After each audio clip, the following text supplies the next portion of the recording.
অনেক আগের কথা। এক সবুজে ঘেরা বনে ছিল একটি সুন্দর পুকুর। সেই পুকুরে থাকত এক বুদ্ধিমান কচ্ছপ। সে ছিল ধীর স্থির শান্ত স্বভাবের এবং কথা বলতে খুব ভালোবাসত। পুকুরে তার সবচেয়ে ঘনিষ্ঠ বন্ধু ছিল দুইটি হাঁস। নাম ছিল নীল আর শুভ্র। তিনজনের বন্ধুত্ব ছিল খুব গভীর। প্রতিদিন সকালে হাঁস দুটো উড়ে গিয়ে দূর দূরান্তের খবর এনে কচ্ছপকে শোনাত, আর কচ্ছপ তাদের গল্প শোনাত পুরনো দিনের। এক বছর ভীষণ খরা শুরু হলো। দিনের পর দিন বৃষ্টি হলো না। পুকুরের জল ধীরে ধীরে কমতে লাগলো। গাছপালা শুকিয়ে যেতে শুরু করলো।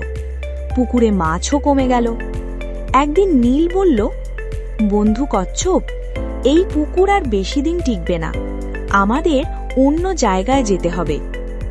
কচ্ছপ দুঃখ করে বলল, তোমরা উঠতে পারো, কিন্তু আমি তো পারি না। আমি কি করব?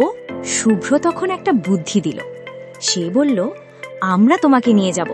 একটা শক্ত লাঠি মাঝখানে ধরবে তুমি, আর আমরা দুপাশ ধরে উড়ব। কচ্ছপ খুশি হয়ে বলল, কিন্তু একটা সমস্যা আছে। কি সমস্যা? হাঁস দুটো জিজ্ঞেস করল। কচ্ছপ বলল, আমি খুব কথা বলতে ভালোবাসি। নীল হেসে বলল, তাহলে মনে রেখো, ওড়ার সময় একদম কথা বলবে না। মুখ খুললেই বিপদ। কচ্ছপ কথা দিল, আমি চুপ থাকব। পরের দিন সকালে তিনজন প্রস্তুত হল। কচ্ছপ লাঠির মাঝখানে শক্ত করে কামড়ে ধরল। হাঁস দুটো ডানা মেলে আকাশে উড়ল। নিচে গ্রামের মানুষ আকাশের দিকে তাকিয়ে অবাক হয়ে বলতে লাগলো, এই যে দেখো আকাশ পানে কচ্ছপ উড়ে, কি যে কাণ্ড কে জানে। হাঁস দুটো ডানা মেলে যায়, কচ্ছপ বাবু উড়তে চায়। দেখো, হাঁস কচ্ছপ নিয়ে উড়ছে। এ কি আশ্চর্য দৃশ্য! এই কথা শুনে কচ্ছপের ভীষণ রাগ হলো। সে ভাবল, আমি কি জিনিস নাকি? আমি কি কথা বলতে পারি না? রাগ সামলাতে না পেরে কচ্ছপ চিৎকার করে বলতে গেল, এই শোনো, এই শোনো। ঠিক তখনই সে মুখ খুলল।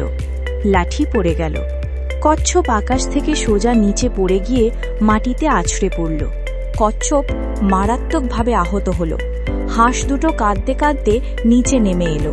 তারা দুঃখ করে বলল, বন্ধু, আমরা তো আগেই সাবধান করেছিলাম। কচ্ছপ কষ্টের সঙ্গে বলল, আমার সবচেয়ে বড় শত্রু আমার নিজের মুখ। শিক্ষা: অপ্রয়োজনে কথা বললে বড় বিপদ আসে। বুদ্ধির চেয়ে সংযম বেশি জরুরি। ভালো পরামর্শ না মানলে ক্ষতি নিজেরই হয়।